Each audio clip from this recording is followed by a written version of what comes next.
Hello again. So in the previous exercise, we focused on getting a sense of where your breathing is. Are you a chest breather or a belly breather? And what kind of work needs to be done based on your ratio of getting it down into the belly for at least 80-20, ratio of 80-20 would be what you're seeking. And even down to mastery, which would be 100, belly expands, hardly noticing the chest at all.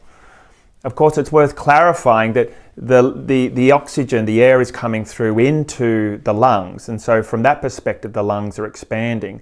But it's really this movement of the diaphragm that communicates to your brain that any stress or threat has passed.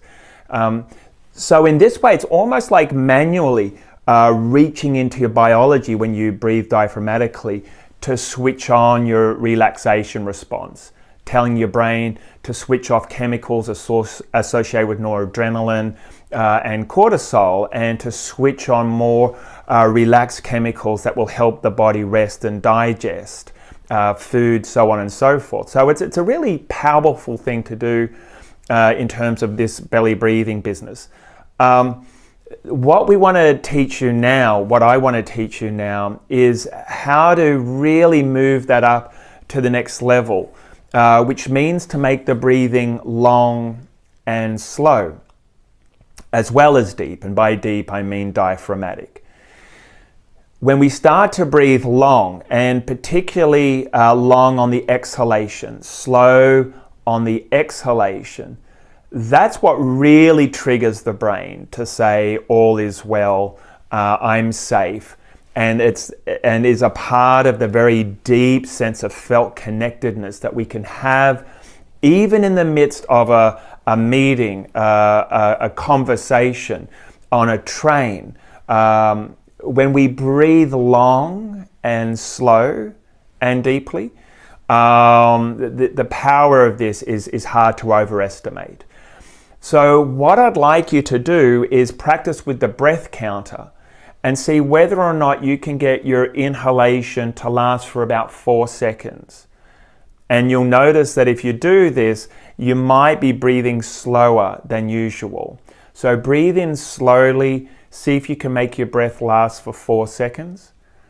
And then holding it for approximately 2 seconds. And then as you breathe out, focusing on breathing all the way out. And if you can, see if you can estimate a period of 6 seconds. And in this way, you'd be breathing in for 4, holding for 2, out for 6, as if all the oxygen was leaving your lungs as you breathe out, all the way out, and then to draw the breath back into your lungs. So long and slow and deep means 4, 2, 6. Have a sense of what's true for you right now using the breath counter, and just see, okay, we're at week 1 now. Your breath is a certain level of depth, a certain level of pace, and let's see how that changes over the period that we're working together. So long, slow and deep means 4, 2, 6.